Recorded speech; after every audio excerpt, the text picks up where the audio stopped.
everybody! Today I wanted to share with you some of my favorite exercises for breath work, which are straw exercises.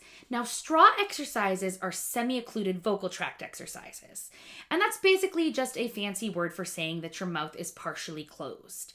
So what you're doing is you're getting the pressure from your mouth being partially closed, the pressure of the breath hitting that surface, combined with the lung pressure that you're getting of the breath coming from the lungs, and those are both working to hit the cords. Instead of when your mouth is open, you only have the pressure from your lungs. So you have the back pressure as well. So it's coming from two directions, which makes it easier for your cords to vibrate. So they vibrate with more ease and also less effort. So this is a great way to teach yourself to breathe properly and to learn breath control.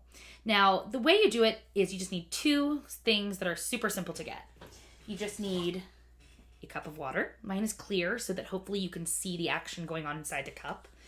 And I'm using a straw. All right, so the first thing we're gonna do is you're going to take your cup of water and you're gonna take your straw.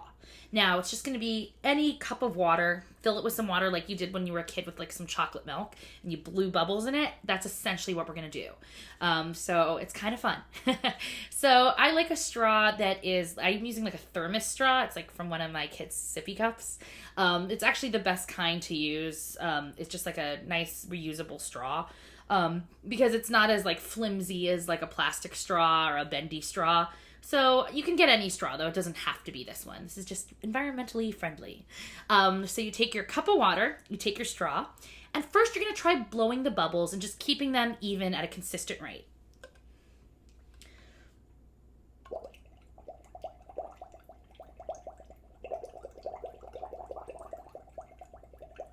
No volcanoes, right? Just nice and even. The next thing you're going to do is you're going to blow the bubbles and just add in a voiced consonant, like a VW, like a V. We're just going to do that in the water.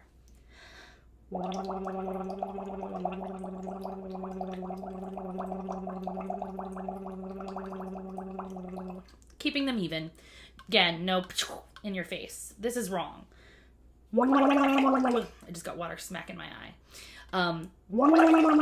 Yeah, water everywhere. So if you get water in your face like that, you're not doing it right. You want to keep the water relatively consistent and relatively even. No lava eruptions. So now once you can do it on a voiced consonant, now you're going to do the consonant and blowing bubbles and just alternate. So you're just going to go.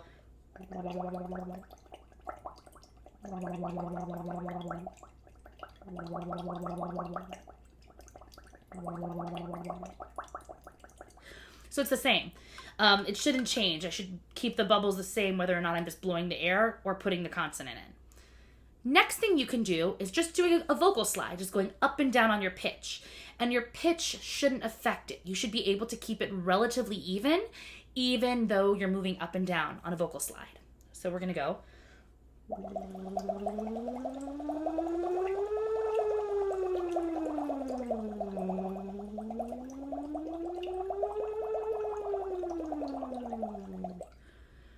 So that is an example of the correct way to do it.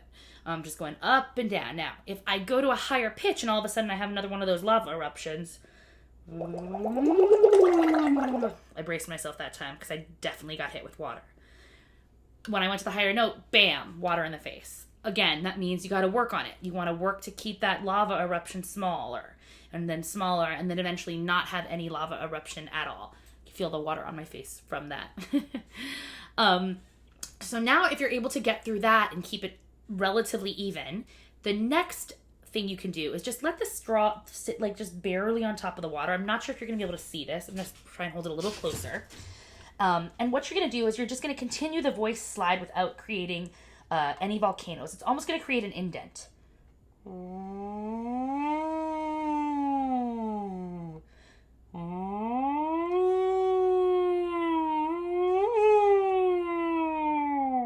Just sitting on top of the water and the water's barely moving.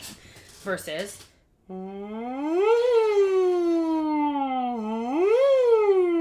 that one, the water jumped up when I went to the higher note.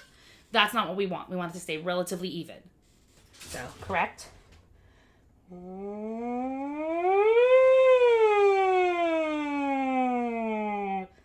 incorrect.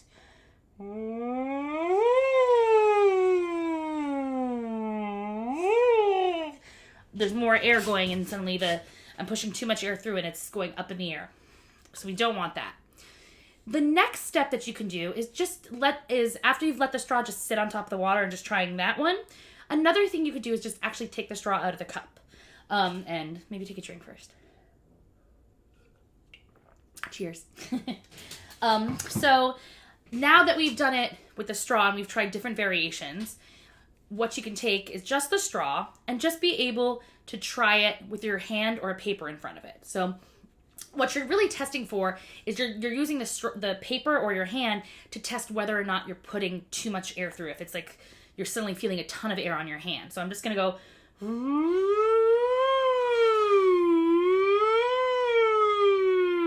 And I'm feeling on my hand that there's air hitting it. I feel the air hit it, but I don't feel more air hitting my hand when I go to the higher note.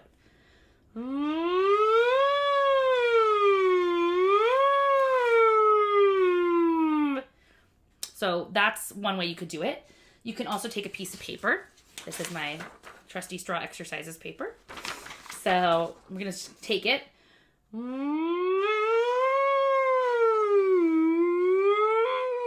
I'm almost like up against this.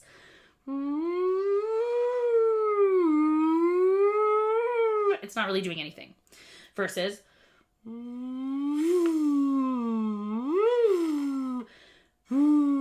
Do you see how the paper moved when I did that? I just blew air at the paper and it flew. We don't want that. We want to feel that the air on the hand as well as the air that is hitting the paper, it's just even. It's the same amount whether I'm going to the higher pitch or the lower pitch. Now, the final step you could do is just taking the straw out and just using it as a kazoo. You could even do it just without a straw, but it's still good because you can still kind of feel it on your hand. It's a good test. Especially if you're new to it, it's nice to have something that you could use as a test rather than just question, am I doing it right? I can't tell. So that's the whole point of it, is like you could see the bubbles. You could see whether or not they're going up or down. I could see the paper. I could feel it on my hand. By having these tangible things you could look at, when you're home alone and doing it yourself, you could tell that you're right. Rather than you're breathing and you're like, am I doing it right? I don't know. No one's here to tell me. So it is a great way to do it and be able to tell for yourself. So for this one, you're just going to hold the straw in front of you and you're just going to go just the way we did before. But you can just do that voice slide even without it.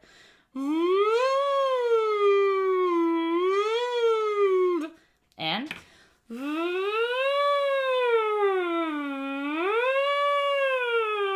just feeling whether or not you're doing it. Just a good way to warm it up, wake up the vocal cords. Wake them up, work on your breath at the same time, and then get a nice sip of water at the end so that you can work on some more vocal exercises. So take a nice sip and you're all done. So enjoy doing that so that you can work on breathing at home and have a nice, simple way to do some breath work on your own.